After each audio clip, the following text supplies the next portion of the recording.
Assalamualaikum warahmatullahi wabarakatuh, sahabat kisah muslim. Mulai. Apa kabar hati kalian hari ini?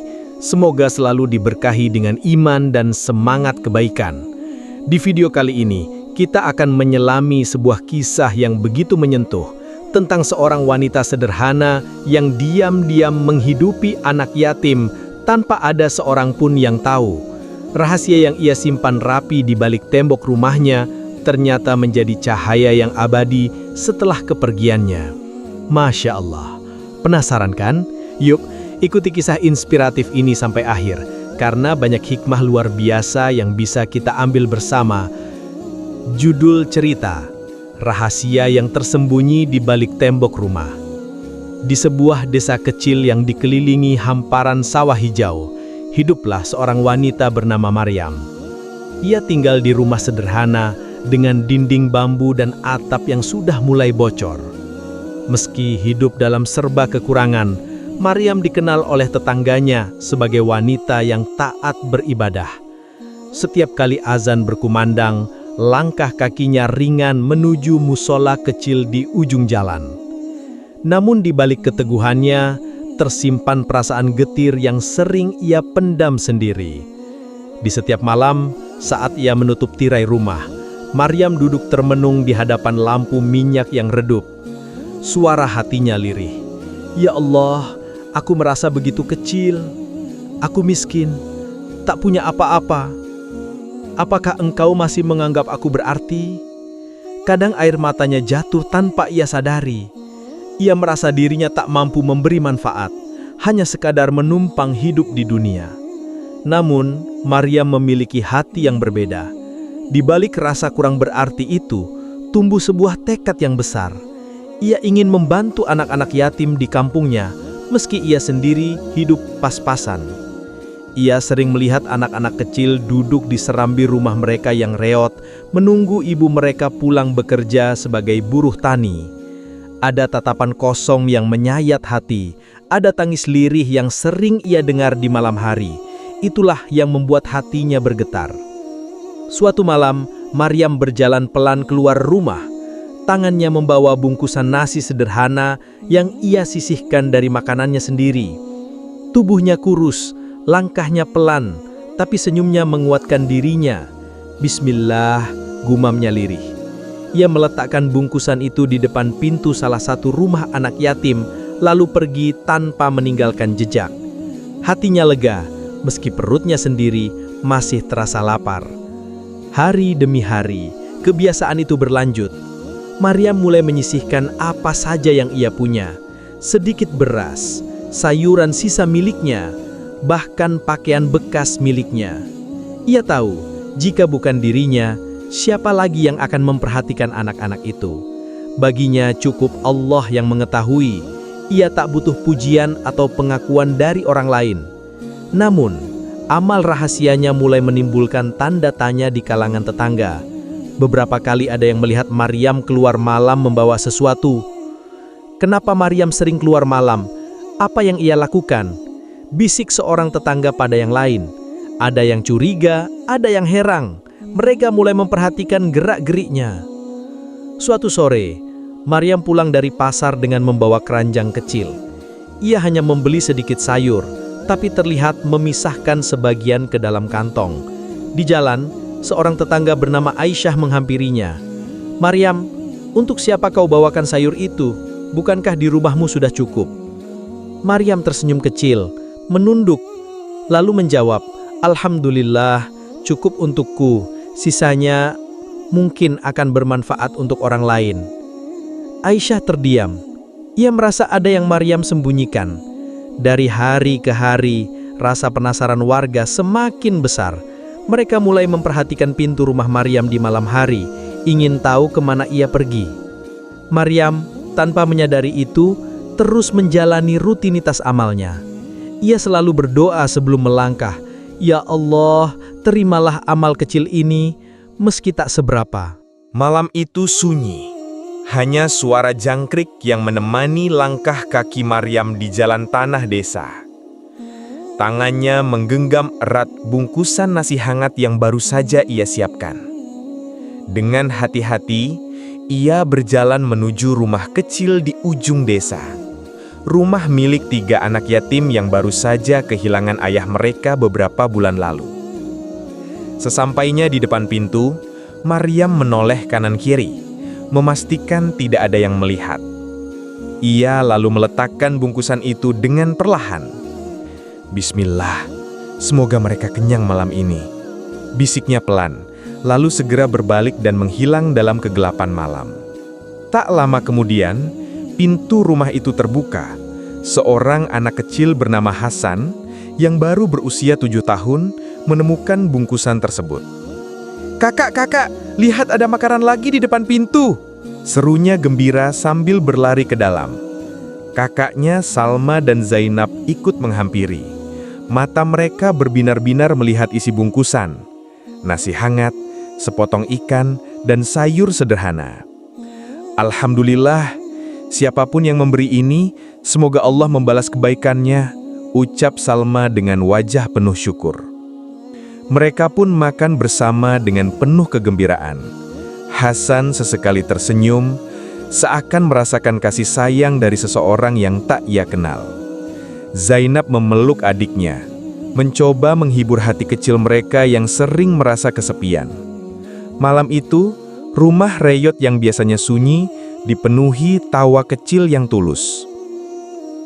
Sementara itu, dari kejauhan, Maria memperhatikan dengan hati yang bergetar.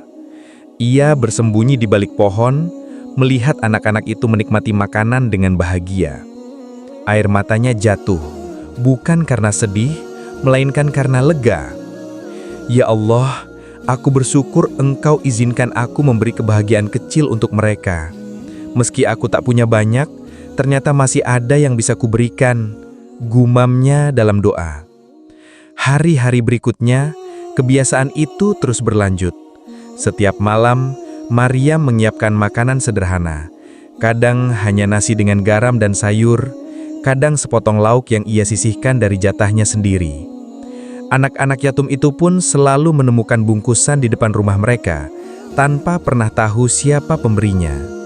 Dalam doa malam mereka, ketiga anak itu selalu berbisik, "Ya Allah, lindungi orang yang telah mengirim makanan untuk kami.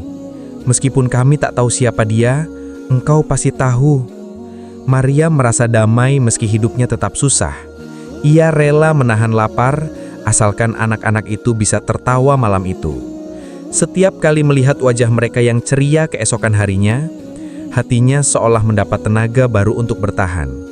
Ia tahu, amal rahasia ini hanyalah antara dirinya dan Allah. Tak perlu ada orang lain yang tahu. Namun, pada suatu malam, sesuatu yang tak terduga terjadi. Maryam berjalan seperti biasa, membawa bungkusan kecil di tangannya. Tapi kali ini, Hasan yang masih terjaga karena lapar, duduk di teras rumah mereka sambil memandang jalan. Ia mendengar langkah kaki mendekat, lalu melihat bayangan seorang wanita meletakkan sesuatu di depan pintu rumah mereka. Hasan berdiri dan mencoba menghampiri. "Siapa itu?" serunya dengan suara polos. Maryam terkejut. Ia segera berlari kecil meninggalkan tempat itu, jantungnya berdebar kencang. Hasan hanya melihat sosok bayangan menghilang di balik gelap malam. Hasan kembali masuk rumah sambil berkata, "Aku hampir melihat siapa orang baik itu, tapi dia pergi cepat sekali." Salma menatap adiknya dengan lembut. "Biarkan saja Hasan, mungkin dia memang ingin tetap sembunyi. Kita doakan saja dia selalu sehat." Maryam di rumahnya terisak pelan. Ia bersyukur hampir ketahuan, tapi juga takut amalnya tak lagi menjadi rahasia. Ia berdoa, "Ya Allah, aku hanya ingin Engkau yang tahu. Lindungi amal kecil ini agar tetap ikhlas di jalan-Mu." Hujan turun sejak sore, menetes di sela-sela atap bambu rumah Maryam yang mulai lapuk. Di pojok ruangan, tungku tanah liat menyala kecil, menghangatkan panci berisi bubur tipis yang lebih banyak air daripada beras. Maryam duduk di tikar pandan, memegangi dada.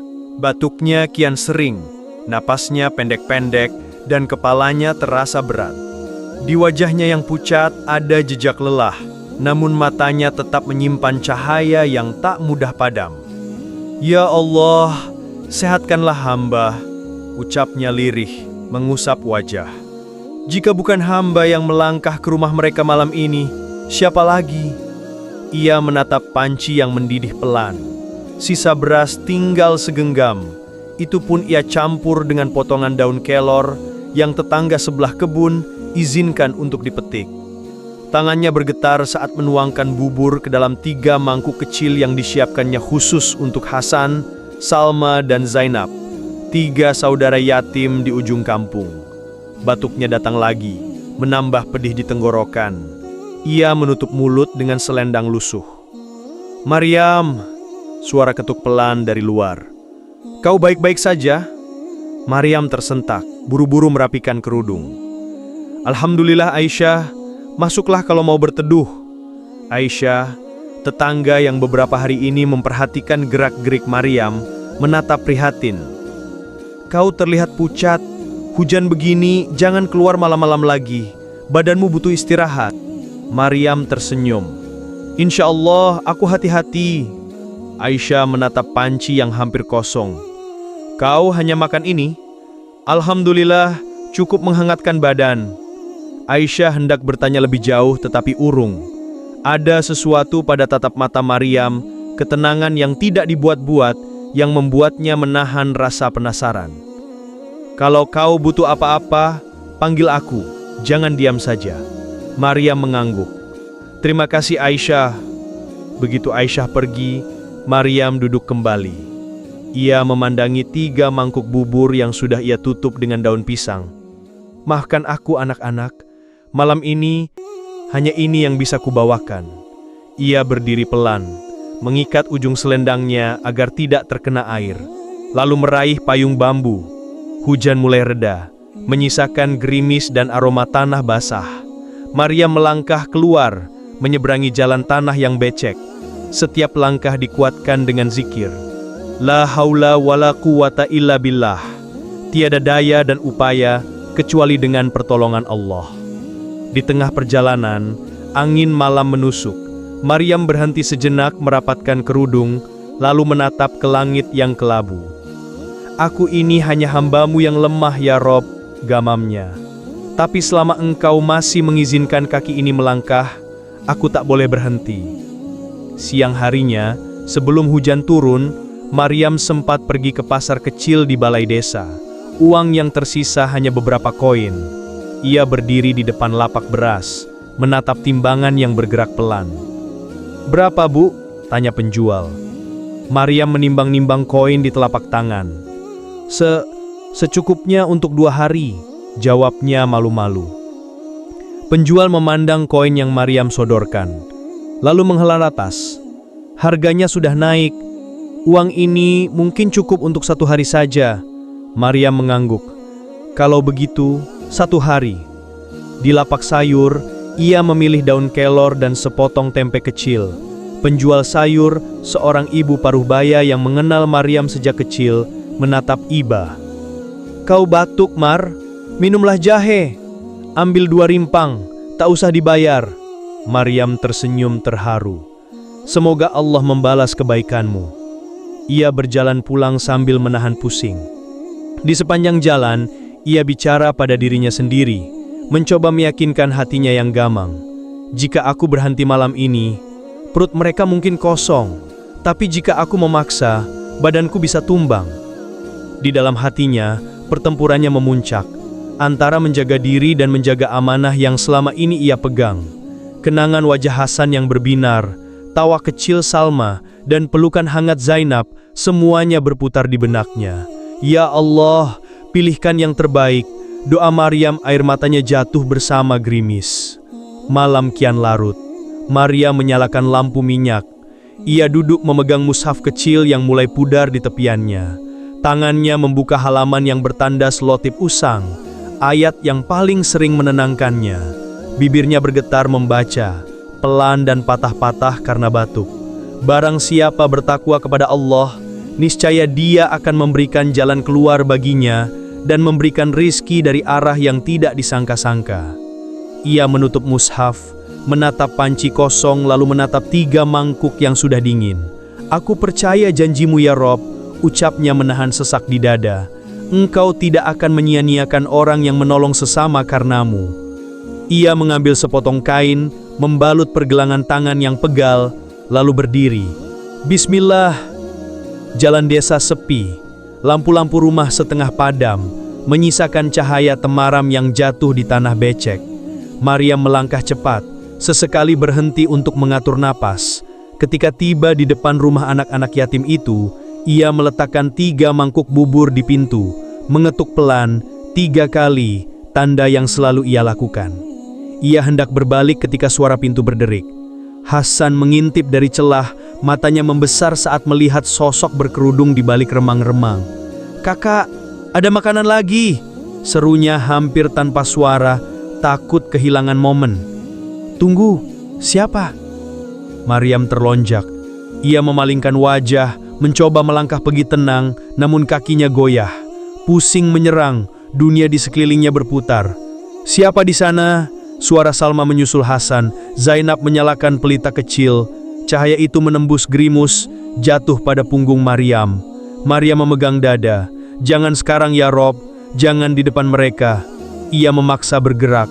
1 langkah, 2 langkah, batuknya meledak menghantam dada. Mangkuk yang ia pegang, sisa bubur untuk rumah yatim lainnya, hampir terlepas dari tangan. Ia merapat ke pagar bambu, berusaha menopang tubuh. "Terima kasih, siapapun engkau," suara Zainab lirih dari belakang. "Kami selalu berdoa untukmu." Maryam tersenyum tipis tanpa menoleh. "Alhamdulillah," bisiknya, hampir tak terdengar. Lalu ia berjalan, langkahnya pendek-pendek, menghilang dalam hujan lembut. Di jalan pulang, angin malam kian dingin. Maryam mempercepat langkah, tapi pandangannya mulai buram. Rumahnya tinggal beberapa tikungan lagi. "Sedikit lagi Maryam, sedikit lagi." Ia memegang pagar kebun seorang tetangga untuk menjaga keseimbangan, namun tangan itu kehilangan tenaga. Dunia kembali berputar lebih cepat, suara gemericik air, jangkrik dan desis angin menyatu menjadi dengung jauh.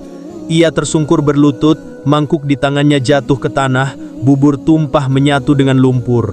"Astaghfirullah," kata-katanya putus, napasnya mengerang. Di jauhan, suara langkah tergesa mendekat. Maryam, Aisyah, yang sejak beberapa malam terakhir menaruh perhatian, kebetulan sedang mengambil air di sumur rumahnya. Ia melihat sosok Maryam goyah di bawah lampu jalan yang redup. "Maryam!" Maryam coba berdiri, namun tubuhnya limbung. Ia hanya sempat menatap sebentar ke arah Aisyah, lalu semuanya menggelap. Ia pingsan, rebah di tanah becek. Hujan kembali menetes, membasahi kerudung dan pipinya yang dingin. "Maryam!" Aisyah berlari dan memeluk bahu sahabatnya itu. "Tolong, ada yang pingsan!" teriaknya ke arah rumah-rumah tetangga. Beberapa jendela terbuka, bayangan orang bergerak, namun malam belum sepenuhnya sadar. Aisyah menatap mangkuk pecah dan bubur yang tumpah. Di sampingnya ada bungkusan daun pisang yang masih utuh. Ia menatap wajah Maryam, lalu bungkusan itu, lalu kembali pada Maryam dengan dahi berkerut. "Jadi, selama ini," gumamnya. Bibirnya bergetar di antara hujan dan napas panik.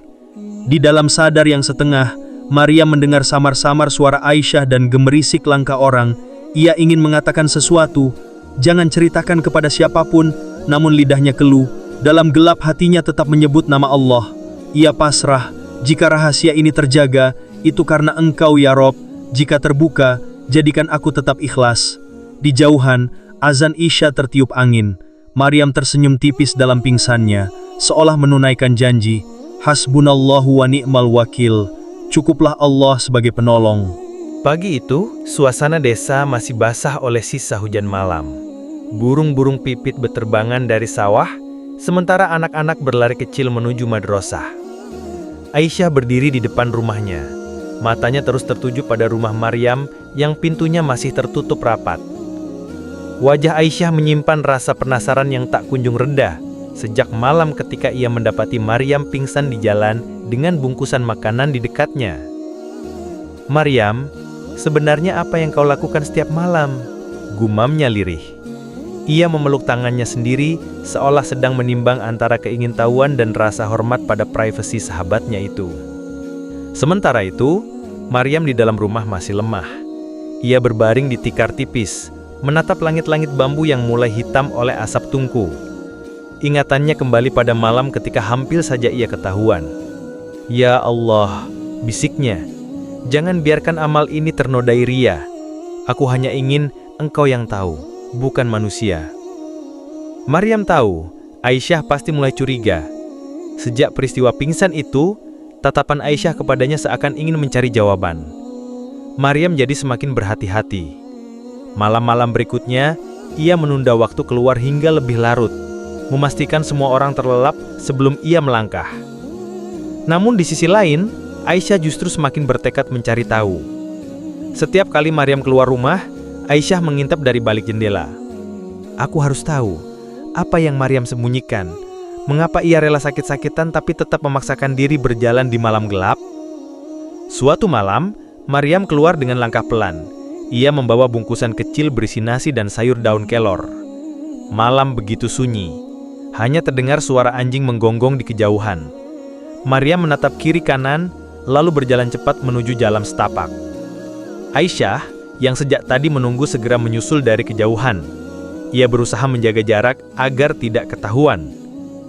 Cahaya bulan samar-samar menerangi tanah becek, menyisakan jejak kaki Maryam yang tertinggal di lumpur. Maryam, meski tubuhnya lemah, masih sempat merasakan ada sesuatu yang berbeda malam itu. Ia berhenti sejenak, menoleh ke belakang. Tidak ada siapa-siapa, hanya suara angin dan desir daun pisang yang bergesekan. Namun hatinya bergetar. "Apakah ada yang mengikutiku?" tanyanya dalam hati. Ia menghela nafas, melanjutkan langkah dengan lebih cepat. Di depan rumah anak yatim, Maryam menunduk, meletakkan bungkusan dengan hati-hati.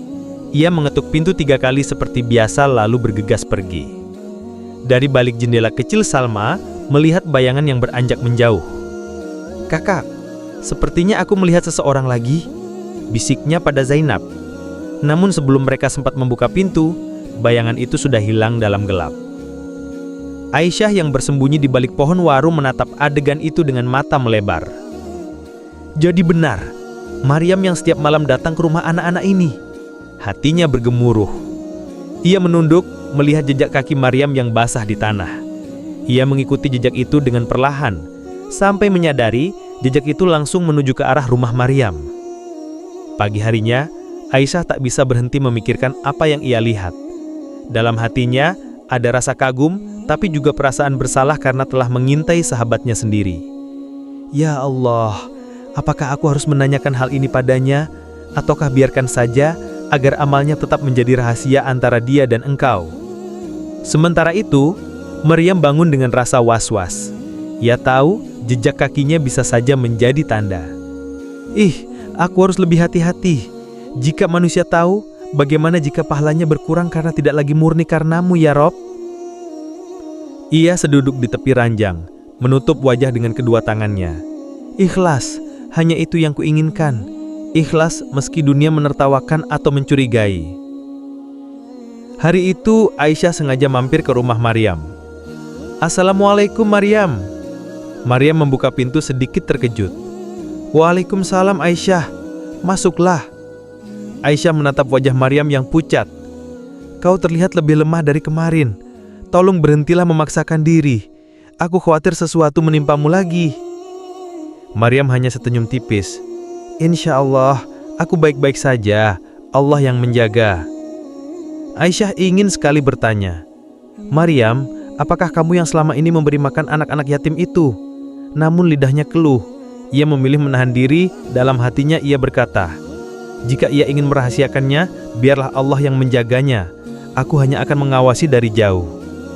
Namun, malam berikutnya, rasa penasaran itu kembali menyeruak.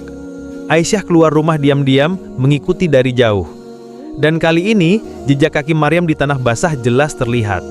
Jejak yang sama seperti malam sebelumnya, menuju rumah 3 anak yatim itu. Maryam pulang dengan langkah gontai, tak menyadari bahwa ada mata yang terus mengikutinya. Di kejauhan, Aisyah berhenti, menatap jejak yang jelas terukir di tanah. Jejak itu menghubungkan 2 rumah, rumah Maryam dan rumah anak-anak yatim. Ya Allah, bisik Aisyah, rahasia ini hampir terbongkar. Angin malam berhembus pelan, membawa hawa dingin yang menusuk tulang. Di dalam rumah kecil berdinding bambu, Maryam terbaring lemah di atas tikar tipis. Tubuhnya menggigil, batuknya semakin parah, dan nafasnya tersengal-sengal. Cahaya lampu minyak yang temaram menyorot wajahnya yang pucat, namun tetap terpancar keteguhan hati di balik matanya. Ia meraih mangkuk kecil berisi nasi sederhana dengan lauk tempe dan sayur kelor, makanan terakhir yang ia sisihkan dari jatahnya sendiri. Tangannya bergetar, hampir tak kuat mengangkat, namun senyumnya tipis, seolah ada kebahagiaan yang tak bisa dipadamkan oleh sakit yang menggerogoti tubuhnya. Ya Allah, malam ini mungkin yang terakhir bagiku, tapi izinkan aku tetap menunaikan amanah kecil ini untuk anak-anak yatim itu, ucapnya lirih sambil menghapus air mata yang mengalir di pipinya. Dengan susah payah, Maryam berdiri. Ia mengenakan kerudung lusuh, merapatkan selendang di bahunya, lalu menggenggam erat bungkusan makanan yang sudah ia siapkan. Langkahnya gontai, tapi hatinya kuat oleh zikir yang tak berhenti terucap. La ilaha illallah, hasbunallah wa ni'mal wakil. Hanya itulah yang mengiringi langkahnya menuju pintu rumah. Malam itu, bulan bersinar pucat, seolah ikut menyaksikan perjuangan terakhir seorang hamba Allah yang ikhlas. Jalanan desa sunyi, hanya suara jangkrik dan desiran angin malam menemani Maryam yang berjalan pelan di jalan tanah yang becek. Nafasnya tersengal-sengal, setiap langkah terasa berat, namun ia terus memaksakan diri. Sesekali ia berhenti, menahan sakit di dada, lalu kembali melangkah. Setibanya di depan rumah anak-anak yatim, Maryam meletakkan bungkusan itu di depan pintu dengan tangan bergetar. Ia mengetuk pintu 3 kali, seperti biasanya. Lalu mundur beberapa langkah, menyandarkan diri pada pagar bambu. Peluh bercucuran di wajahnya, dadanya naik turun, tapi bibirnya tersenyum. Dari dalam rumah, terdengar suara Hasan kecil yang riang. "Kakak, ada makanan lagi!" Salma dan Zainab segera menghampiri pintu. Mereka menemukan bungkusan itu, wajah mereka berbinar-binar penuh rasa syukur. "Alhamdulillah, siapapun yang memberi ini, semoga Allah membalasnya dengan baik," ucap Salma sambil meneteskan air mata bahagia. Hasan memeluk Zainab dengan polos. "Orang baik itu selalu ingat kita, meski kita tak tahu siapa dia." Maryam mendengar itu dari kejauhan. Air matanya kembali jatuh. "Ya Allah, Engkau sudah cukup membalas lelahku dengan senyum mereka. Kini hamba pasrah padamu," bisiknya lirih. Ia menatap ke langit, menahan sakit yang semakin berat. Dengan sisa tenaga, ia berbalik, melangkah pulang perlahan. Setiap langkah seperti menorehkan luka di tubuhnya. Tapi di hatinya ada ketenangan yang tak terlukiskan. "Aku telah menunaikan yang terakhir," batinnya. Sesampainya di rumah, Maryam rebah di tikar dengan tubuh lemas. Nafasnya semakin pendek, matanya setengah terpejam. Ia meraih mushaf kecil di sampingnya, membuka halaman yang sering ia baca, dan berbisik lirih.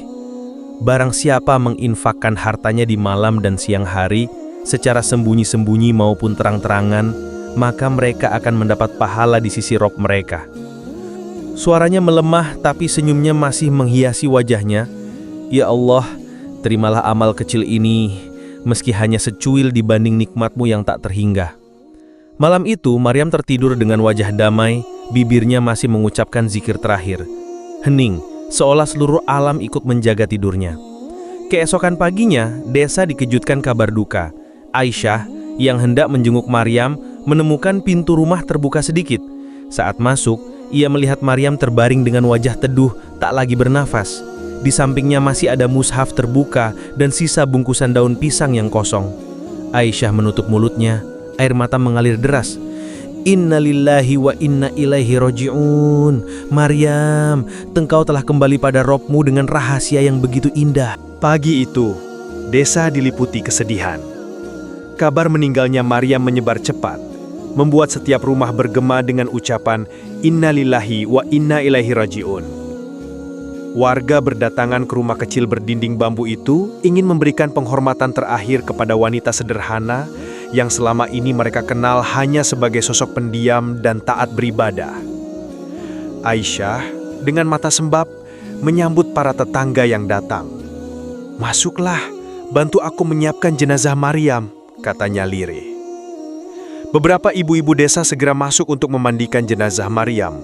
Ketika membuka lemari bambu usang miliknya, mereka tak sengaja menemukan tumpukan kertas kecil yang terikat dengan tali rapia. "Ini apa?" tanya salah seorang ibu sambil mengambilnya. Aisyah meraih kertas-kertas itu dan membacanya. Matanya berkaca-kaca. "Ya Allah, ini catatan belanja Maryam. Semua tertulis rapi, beras, tempe, daun kelor, tapi lihat catatan sampingnya." Di sisi kanan kertas tertulis doa-doa dengan tulisan tangan sederhana. "Ya Allah, cukupkan rezeki Hasan, Salma, dan Zainab." Di lembar lain tertulis, "Semoga anak-anak itu tidak lapar malam ini." Ada pula catatan kecil, "Sisihkan uang untuk anak yatim meski hanya Rp1.000." Warga yang melihat terdiam. Mereka saling pandang dengan mata berkaca-kaca. "Jadi, selama ini Maryamlah yang setiap malam membawa makanan ke rumah anak-anak yatim itu?" bisik seorang bapak tua dengan suara bergetar. Tangis pun pecah. Aisyah menutup wajahnya. "Aku hampir saja menyingkap rahasianya, tapi Allah lebih dulu yang membukanya setelah ia tiada." Sore itu, anak-anak yatim yang biasa mendapat makanan dari Maryam datang ke rumahnya. Hasan berlari masuk, matanya penuh air mata. "Kakak, kenapa orang baik itu tidak datang lagi semalam?" tanyanya polos pada Aisyah. Aisyah memeluk Hasan erat. "Hasan, orang baik itu sudah pergi menghadap Allah. Dia adalah Maryam." Salma dan Zainab menutup mulutnya, terisak hebat. "Jadi benar, dia yang selalu mengingat kami. Ya Allah!" Mereka bertiga menangis keras, seolah separuh harapan mereka hilang bersama kepergian Maryam. Aisyah membelai kepala mereka. "Jangan sedih, nak. Doa kalian selama ini akan menjadi saksi kebaikan Maryam di hadapan Allah. Mari kita doakan beliau agar Allah lapangkan kuburnya." Di ruang tengah, catatan-catatan Maryam mulai diperlihatkan kepada warga. Setiap lembar adalah bukti sederhana dari amal rahasia yang selama ini tersembunyi. Bukan harta yang besar, bukan sedekah yang diumumkan, melainkan kepingan cinta dan doa tulus yang ia sisihkan dari kekurangannya. Seorang tetua desa menggeleng-gelengkan kepalanya, matanya basah. "Kita hidup satu kampung dengannya, tapi tak pernah tahu bahwa di balik dinding rumah reot ini tersimpan lautan kebaikan. Maryam, kau telah mengajarkan kami arti keikhlasan." Menjelang malam, jenazah Maryam disolatkan di masjid. Imam masjid berdiri di hadapan jamaah yang memenuhi ruangan. Suaranya bergetar menahan haru. "Saudara-saudaraku, hari ini kita kehilangan seorang wanita sederhana yang amalnya tersembunyi dari kita semua. Tahukah kalian, Maryam tidak hanya hidup miskin, tapi dari kemiskinannya ia menyelamatkan perut anak-anak yatim di desa kita. Doa-doanya untuk mereka kini menjadi bukti di hadapan Allah." Seisi masjid terdiam, lalu suara tangis terdengar di sudut-sudut ruangan. Anak-anak yatim itu berdiri di barisan depan. Wajah mereka basah oleh air mata. "Kami bersaksi, Allah tahu betapa besar kebaikannya," ujar Salma dengan suara serak. Imam menatap jamaah. Kematian Maryam bukan akhir. Justru disinilah awal terbukanya rahasia amalnya. Semoga Allah mengampuni dosanya, melipat gandakan pahalanya, dan menjadikan kita semua terinspirasi untuk meneladani keikhlasannya. Hari-hari setelah kepergian Maryam, desa itu terasa berbeda. Masjid yang biasanya sepi selepas subuh, kini mulai ramai. Orang-orang berkumpul bukan hanya untuk sholat berjamaah, tapi juga untuk membicarakan warisan tak kasat mata yang Maryam tinggalkan. Keikhlasan. Aisyah duduk di serambi masjid mendengarkan para tetua dan pemuda yang berdiskusi. Kita tidak bisa membiarkan anak-anak yatim itu terlantar lagi. Selama ini Maryam yang menanggung mereka sendirian, padahal ia sendiri serba kekurangan, ucap seorang bapak dengan nada menyesal. Seorang pemuda menimpali, "Mulai sekarang, mari kita atur giliran. Setiap keluarga menyumbangkan makanan atau uang seadanya. Jika Maryam bisa, mengapa kita tidak?" Ucapan itu membuat seisi serambi terdiam. Hati mereka tersentuh. Mereka sadar selama ini terlalu sibuk dengan urusan masing-masing hingga tak melihat ada mutiara yang berkilau di balik rumah reot Maryam. Sore itu, anak-anak yatim, Hasan, Salma, dan Zainab, duduk di teras rumah mereka. Wajah mereka masih muram, tapi di depan pintu kini ada banyak bungkusan makanan dari warga. Hasan menatap bingung. "Kenapa sekarang banyak orang yang mengingat kita, Kak?" Salma tersenyum tipis sambil mengusap kepala adiknya. Karena mereka akhirnya tahu Siapa orang baik yang selalu memberi kita makanan? Maryam sudah tiada, tapi kebaikannya membuat hati semua orang tergerak. Zainab menatap langit yang mulai memerah senja. Kak Maryam, semoga Allah tempatkan engkau di surganya. Kami akan terus mendoakanmu. Aisyah yang kebetulan lewat berhenti mendengar ucapan itu. Ia menahan air mata, lalu berlutut di hadapan anak-anak itu. Kalian jangan bersedih. Kini seluruh desa adalah keluarga kalian. Kami akan menjaga kalian sebagaimana Maryam dulu menjaga kalian dengan sepenuh hati. Hari demi hari, perubahan nyata terlihat. Warga yang dulu cuek, kini bergantian mengunjungi rumah anak-anak yatim.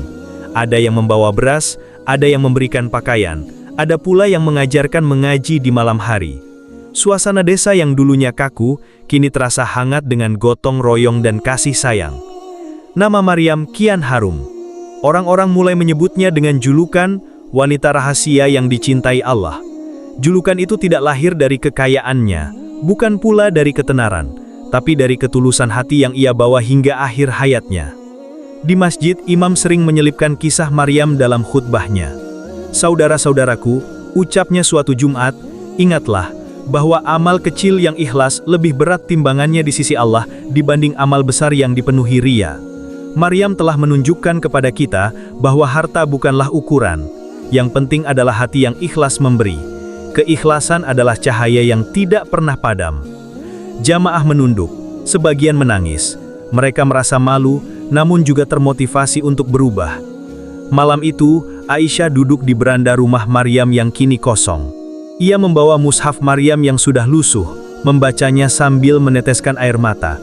Maryam, sahabatku, engkau mungkin sudah tiada, tapi kebaikanmu terus hidup di hati kami.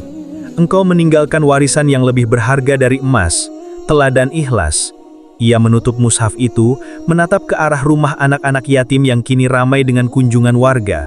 Hatinya berdesir, seolah Maryam masih ada, tersenyum di balik tembok rumahnya yang sederhana. Seiring waktu, kisah Maryam menjadi cerita turun-temurun di desa itu. Anak-anak tumbuh dengan mendengar kisah tentang wanita sederhana yang diam-diam memberi makan anak yatim. Mereka belajar bahwa kebaikan tak harus terlihat besar di mata manusia. Yang terpenting adalah ketulusan yang hanya Allah tahu. Pesan moral: amal yang ikhlas, sekecil apapun, bisa menjadi warisan abadi yang menginspirasi dunia bahkan setelah kita tiada. Maryam mengajarkan bahwa yang penting bukanlah banyaknya harta, tetapi seberapa ikhlas hati dalam memberi. Keikhlasan adalah cahaya yang tidak pernah padam.